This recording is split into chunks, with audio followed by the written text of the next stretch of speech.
I'm sitting alone at Rosewood Bistro on Fletcher Avenue, surrounded by decorations I hung myself, staring at a birthday cake meant for 30 people.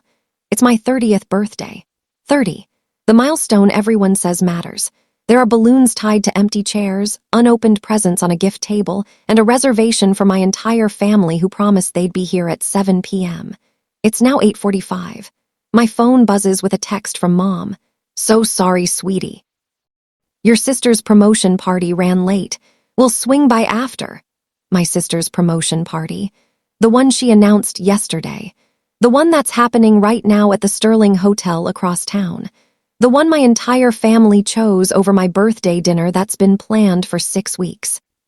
If you're watching this video, please subscribe to the channel, and tell me in the comments where you're watching my story from.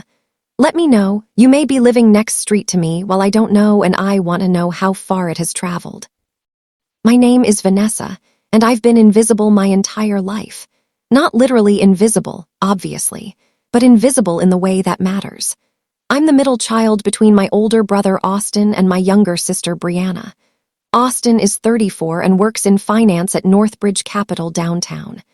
Brianna is 27 and just got promoted to junior marketing manager at some startup. I'm a high school history teacher at Riverside Academy, making decent money but nothing impressive by my family's standards. Mom's a real estate agent who sells luxury homes. Dad owns a car dealership on Highway 27. They measure success in salary and status. Teaching doesn't rate high on that scale. So for 30 years, I've been the kid who gets a "that's nice, honey," while my siblings get standing ovations for basically existing. This birthday was supposed to be different. 6 weeks ago, I reserved the private dining room at Rosewood Bistro, this beautiful restaurant with exposed brick walls and amazing Italian food. I sent calendar invites to everyone: Mom, Dad, Austin, Brianna, my boyfriend Chris, my best friend Tasha, and a few close friends from work. Everyone confirmed. Everyone said they'd be there. I even showed Mom the menu I'd planned, and she got teary-eyed saying how grown-up I'd become. Dad promised to bring champagne from his special collection. Brianna hugged me and said she wouldn't miss it for the world. Then yesterday morning, Brianna called. "Van, amazing news. I got promoted to junior manager. I know it's your birthday tomorrow, but Mom's throwing me a little celebration at the Sterling. You'll come, right?" A little celebration. At the Sterling Hotel. Tomorrow, on my birthday. I took a breath and kept my voice steady. "Bri, my birthday dinner is tomorrow night. We've had it planned for over a month." She laughed like I'd made a joke. "Oh, I know, but this is huge for my career. Mom said we can do both. The party starts at 6, your dinner's at 7. We'll just come a little late." I wanted to scream. Instead, I said, "Bri, please don't schedule your party on my birthday. Any other night this week works." Her voice went cold. "Wow, Vanessa, I thought you'd be happy for me. But I guess you can't handle someone else having good news on your special day." She hung up, and somehow I became the villain for not wanting my birthday hijacked. Mom called an hour later using her peacekeeper voice. "Honey, Brianna's really hurt. This promotion is such a big deal. Can't you be flexible just this once?" Just this once. As if I haven't been flexible my entire life. As if every childhood birthday didn't get overshadowed by Austin's baseball games or Brianna's dance recitals.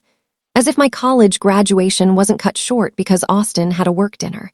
As if my first teaching award ceremony wasn't skipped because Brianna had a bad breakup and needed Mom. Just this once. I told Mom the dinner was still happening at 7 p.m. as planned. Anyone who wanted to celebrate my birthday knew where to find me. She sighed like I was being difficult. "Fine, Vanessa, but don't be upset if people are running late." Running late. That's what we're calling it. So here I am, sitting alone at a table set for 30, watching the waitress refill my water glass with increasingly pitying looks. Chris texted at 7:30. "Babe, I'm at Brianna's party. Your whole family's here. You should come. We can do dinner after." I stared at that message for 5 full minutes. My boyfriend, who I've dated for 2 years, who told me he loved me last month, was at my sister's party instead of my birthday dinner. He didn't even pretend to struggle with the choice. Tasha, my best friend since college, at least had the decency to call. "Van, I'm so sorry. I stopped by Brianna's thing to drop off a card, and your mom cornered me. She said you were coming here after and everyone should wait." By the time I realized you weren't coming, it felt too late to leave. I kept my voice neutral. "It's fine, Tasha." She knew it wasn't fine. I'll leave right now, I'll be there in 20 minutes. I looked around the empty room with its sad decorations. Don't bother, the moment's gone. After I hung up, I sat alone for another hour. I ate my birthday dinner by myself. Chicken marsala and roasted vegetables. It was delicious. Or maybe it wasn't. I couldn't really taste anything. Around 9 p.m., the restaurant manager, a kind woman named Gloria, approached my table. Miss Vanessa, I'm so sorry about tonight. This is unacceptable. I tried to smile. It's not your fault. She hesitated. I don't mean to overstep, but I've worked in hospitality for 20 years. What happened here tonight, that's not a simple miscommunication. That's people showing you exactly how much they value you. Her words hit like a physical blow because they were true. This wasn't an accident. This was choice. 30 people chose my sister's last-minute party over my planned birthday. My own mother organized the competing event. My boyfriend didn't even question attending it. They showed me exactly where I rank. Dead last. I paid the bill, left a massive tip because Gloria deserved it, and drove home to my apartment on Westmont Street, that quiet complex near the river. My phone exploded around 10 p.m. Mom, sweetie, we're finally leaving Brianna's party. Are you still at the restaurant? Dad, where are you? We're ready to celebrate. Austin, Van, why'd you leave? We were coming. Brianna, OMG sis, my party was amazing. Thanks for understanding. Love you. Chris, babe, where'd you go? Your family wants to take us all out for drinks. I turned off my phone and sat in the dark, absolutely done with every single one of them. That night, something fundamental shifted inside me. Not sadness exactly, something colder and more permanent. They'd shown me who I was to them, an afterthought, a backup plan. Someone whose needs could always be postponed for someone else's wants. Fine, I could work with that information. The next morning, I called in sick to work, first time in 5 years. Then I made some calls. First call, my landlord, Mr. Chen, who owns properties all over the city. Mr. Chen, I'm interested in relocating. Do you have any available units across town? He was surprised since I'd lived in my current apartment for 4 years and never caused problems. I have a beautiful 2-bedroom in Harborview Heights, more expensive but much nicer. Harborview Heights, the upscale neighborhood where doctors and lawyers live. Where my teacher's salary would be stretched thin but manageable if I was careful. I'll take it. Second call, my principal, Mrs. Foster. I need to discuss my future at Riverside Academy. By noon, I'd put in my transfer request to North Point Prep across the city, the prestigious private school that had been trying to recruit me for 2 years. They offered 30% more salary and better benefits. I'd always said no because Riverside was close to my family. That was no longer a priority. Third call, Chris. He answered cheerfully, completely oblivious. Hey babe, I'm sorry about last night. Things just got complicated. Let me make it up to you. Dinner tonight. I kept my voice pleasant. Chris, I need to talk to you about something important. Can you come over? He arrived an hour later with flowers from the convenience store on Parker Street. Grocery store flowers. The kind you grab as an afterthought. He handed them over with a proud smile. For last night, I really am sorry. I set them on the counter without putting them in water. Chris, we need to break up. His face went blank. What? Van, come on. I said I was sorry. Don't be dramatic. Dramatic? That word. You chose my sister's party over my birthday dinner, without hesitation, without even asking if I minded. That told me everything I need to know about where I rank in your life. He ran his hands through his hair, frustrated. Vanessa, your entire family was at that party. What was I supposed to do, skip it and make things awkward? I smiled, and it felt like ice. You were supposed to be at my birthday dinner where you said you'd be, but you're right, it would have been awkward, so let's eliminate that problem, we're done. He argued for 20 minutes. I didn't budge. Finally, he left, slamming the door and muttering about me being unreasonable. I blocked his number and felt absolutely nothing. Fourth call, Tasha. This one was harder. She answered nervously. Van, I know you're mad. Can we please talk? I took a breath. Tasha, I'm not mad. I'm just done investing energy in relationships with people who don't prioritize me. I need space. A lot of it. Maybe permanently. She started crying. Please don't do this. I made a mistake. Your mom manipulated the situation. My mom always manipulates situations, I said quietly. And everyone always goes along with it because disappointing her is worse than disappointing me. I understand. That's how the dynamic works. But I'm removing myself from that dynamic. She begged. I was gentle but firm. We hung up and I blocked her number 2.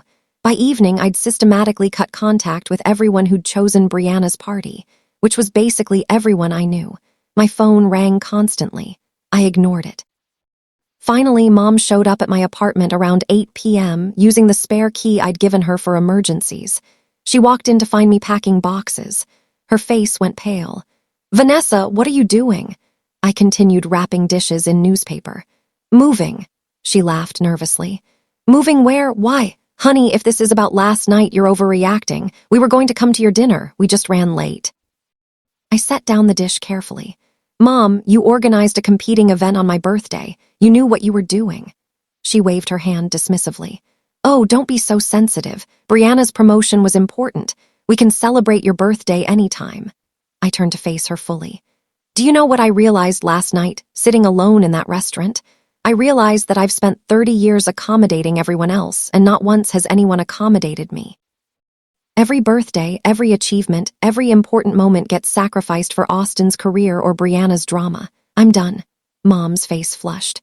"That's not fair. We love you just as much as them." I smiled sadly. "No, you don't, and that's okay. But I'm not going to keep pretending it doesn't hurt. So I'm building a life where your approval isn't something I need to survive." She stared at me like I was speaking a foreign language. "Vanessa, you're being ridiculous. Family is family. You can't just leave because of one missed dinner." I taped up the box of dishes. "Watch me." She tried guilt. She tried anger. She tried tears. None of it worked because I'd spent 30 years watching her use the same tactics to get her way. Finally, she left, slamming the door and shouting that I'd regret this. I wouldn't. Over the next 2 weeks, I moved to Harborview Heights, started my new job at North Point Prep, and blocked my entire family on social media and phone. Complete radio silence. My new apartment was beautiful. Hardwood floors, big windows, a view of the harbor from my bedroom. It cost more than I was comfortable with, but I made it work. I bought new furniture, painted the walls colors I actually liked, and created a space that was entirely mine with no family photos or reminders. The job at North Point Prep was incredible. Smaller classes, engaged students, a principal who valued my teaching methods. My colleagues were professional and kind. One of them, Daniel, a math teacher around my age, invited me to lunch my second week. We went to Ivy's Cafe on Cambridge Street, this cozy place with amazing sandwiches. Over turkey clubs and iced tea, he asked the question everyone asks. "So, do you have family in the area?" I hesitated, then went with the truth. "I'm estranged from them, actually. Long story." He nodded like he understood. "My family and I don't talk either. Sometimes distance is healthier than proximity." It was refreshing to meet someone who didn't immediately try to fix my family relationships, who understood that some situations can't be repaired. We became friends. Then, slowly, something more. Nothing rushed or dramatic. Just two people who'd both learned that family isn't always who you're born to. 3 months into my new life, Aunt Caroline tracked me down. She's my mom's older sister, the only family member who ever called out Mom's favoritism. She found me at North Point Prep after school, waiting in the parking lot. "Vanessa, there you are. Your mother is losing her mind trying to find you." I unlocked my car slowly. "Hi, Aunt Caroline, how'd you find me?" She smiled. "I have my ways. Can we talk?" We went to Harbor Grounds coffee shop on Marina Drive. This place with outdoor seating overlooking the water. She ordered us both lattes and studied me carefully. "You look good, happy even." I was surprised by how true that felt. "I am happy," she nodded. "Good, you should be. Your mother, however, is a mess. She's convinced you've had a breakdown and are making irrational decisions." I sipped my coffee. Cutting out toxic relationships isn't irrational, it's self-preservation. Aunt Caroline leaned back. "For what it's worth, I think you're doing exactly the right thing. Your mother has bobbied Brianna and Austin their entire lives while expecting you to be the mature, understanding one. That's not fair." Hearing validation from a family member felt surreal. "Thank you for saying that." She reached across the table. "Vanessa, I'm not here to convince you to reconcile. I'm here to tell you that I support you. And if you ever want a relationship with family that isn't toxic, my door is open." We stayed there for 2 hours, talking about life and choices and healing. She told me about cutting off her own father years ago due to his alcoholism, how her siblings called her cruel, but she'd never regretted protecting her peace. When we parted, she hugged me tight. "Build the life you deserve, sweetheart. Don't let anyone guilt you into accepting less." 6 months after my birthday, I ran into Tasha at Whole Foods on Riverside Parkway. We literally turned the corner and nearly collided, shopping baskets in hand. She froze. Van. I kept my expression neutral. Hi, Tasha. She looked like she wanted to say 1,000 things. Finally settled on, you look really good. I did look good. Happier, healthier, more rested. Cutting out the stress of managing my family's dysfunction had done wonders for my mental health. Thanks, how are you? She bit her lip. I've missed you so much. I softened slightly because despite everything, we'd been friends for nearly a decade. I've missed you too, but I don't regret my decision. She nodded. I know, and honestly, I get it now. Your family called me constantly for months trying to use me to reach you. It was exhausting. I finally had to block them too. We talked for a few minutes, exchanged new numbers, and agreed to maybe try coffee sometime. No promises, no expectations. Just the possibility of rebuilding something on healthier terms. It felt like progress. Around the same time, Daniel and I started officially dating. He took me to Toscana's on 5th Street, this romantic Italian place with candlelight and amazing pasta. Over tiramisu, he said something that made my throat tight. Vanessa, I just want you to know that you're not hard to prioritize. You're not asking too much by wanting to matter to people. Anyone who made you feel that way was wrong. I cried right there in the restaurant. Happy tears. Relief tears. Tears for the woman who spent 30 years thinking she was too much and not enough simultaneously. Daniel was proof that the right people don't make you feel like a burden for having needs. 9 months after my birthday, Brianna found me. I was leaving North Point Prep after a parent-teacher conference when she appeared by my car. She looked terrible. Thinner, tired, her usual sparkle dimmed. Van, please, I need to talk to you. I considered driving away, but curiosity won. 5 minutes. We sat on a bench near the parking lot. She twisted her hands nervously. I got fired. I waited. She continued. The promotion I was so excited about. Turns out I wasn't qualified. I faked parts of my resume. They found out and fired me. I've been unemployed for 3 months. I processed this. I'm sorry you're going through that. She looked up with desperate eyes. Mom and Dad won't help me. They're furious I embarrassed them. Austin won't return my calls. I have no one, Van. No one except you. The irony was so thick you could cut it. Let me understand, I said slowly. Everyone abandoned you when things got difficult, and now you want my help because I'm the only one left. She started crying. I know I don't deserve it. I know I treated you terribly, but you're my sister, please. I looked at this woman who'd spent 27 years stealing my spotlight, who'd hijacked my 30th birthday without apology, who'd never once considered my feelings. And I felt pity, not enough to rescue her, but enough to be honest. Brianna, I can't help you. Not because I'm punishing you, but because you need to learn to stand on your own. Your entire life, people have rescued you from consequences. That's why you're here now. You never learned resilience because you never had to. She sobbed harder. So you're abandoning me too. I stood up. I'm not abandoning you. I'm letting you grow up. As I walked away, she called after me. What happened to you, Van? You used to be so nice. I turned back. I am nice. I'm just not a doormat anymore. There's a difference. That night, I told Daniel about the encounter. He listened thoughtfully. How do you feel? I considered. Sad for her, but not responsible for her. Does that make me a bad person? He pulled me close. It makes you a healthy person. A year after my birthday, I hosted a dinner party at my apartment. Daniel, Aunt Caroline, Tasha, and some colleagues from North Point. 30 people couldn't fit in my place, so I kept it intimate. 10 people who genuinely cared about me. We cooked together, laughed, played games. Around midnight, Aunt Caroline pulled me aside. Your mother asked about you yesterday, wanted to know if you'd consider coming to Thanksgiving. I'd been expecting this. What did you tell her? Aunt Caroline smiled.